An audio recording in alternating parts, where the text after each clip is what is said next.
Nathalie Marquet était l'invitée de Laurence Boccolini ce dimanche 18 février dans Les Enfants de la télé. La veuve de Jean-Pierre Pernaut n'a pu échapper à la diffusion de sa plus grosse casserole, la soirée de son élection en tant que Miss France 1987. Certaines dates marquent l'histoire de la télévision mais pas forcément comme ceux qui l'ont vécu l'auraient souhaité. En 1991, l'Italie qui organise le concours de l'Eurovision commet des erreurs si grossières qu'elle en devient l'exemple même de tout ce qu'il ne faut pas faire. Léon Citronneux, le colérique animateur français en charge de commenter la soirée pour l'Hexagone, en perdra son sang-froid et ses bonnes manières, piquant dans les coulisses, une colère noire.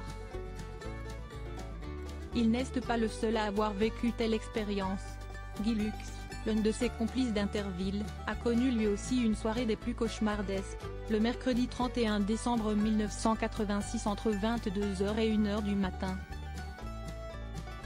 Si est l'élection de Miss France 1987, la première à être retransmise à la télévision. Après la soirée, Guy Lux choisira de ne jamais rempiler pour le concours de beauté. Il faut dire que la soirée est une véritable catastrophe comme le décrit Laurence Boccolini dans Les Enfants de la télé. Le direct dans tous ses états quand il cafouille.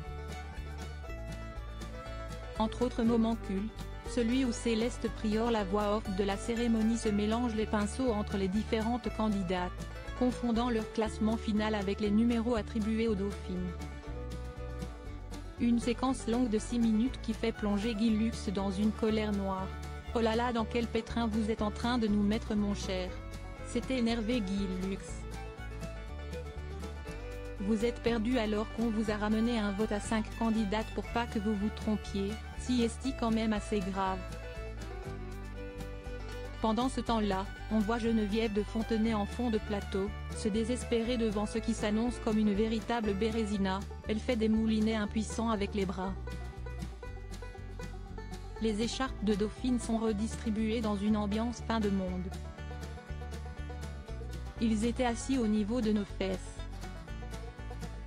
Laurence Boccolini, qui n'a pas résisté à l'envie de remontrer un extrait de la soirée à Nathalie Marquet présente sur son plateau, lui demandant quel souvenir elle en gardait.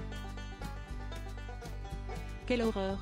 a déclaré la maman de Lou et Tom. Et de se remémorer certains événements. Outre les problèmes techniques, le jury principal avait manifestement abusé des plaisirs alcoolisés. On ne voit pas, mais ce qui est marrant, c'est que le jury, on défilait sur une table au-dessus, ils étaient assis au niveau de nos fesses. Et pour voter, ils étaient tous bourrés.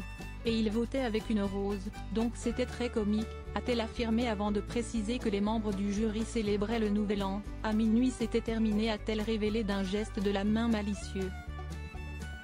Nathalie Marquet, alias Miss Alsace, n'a pas profité de son élection et y voit plusieurs explications, outre le chaos qui régnait ce soir-là, et le départ en trombe de sa 4e dauphine folle de colère. Elle demeure persuadée que si est Miss Réunion, une véritable bombe atomique qui aurait dû l'emporter.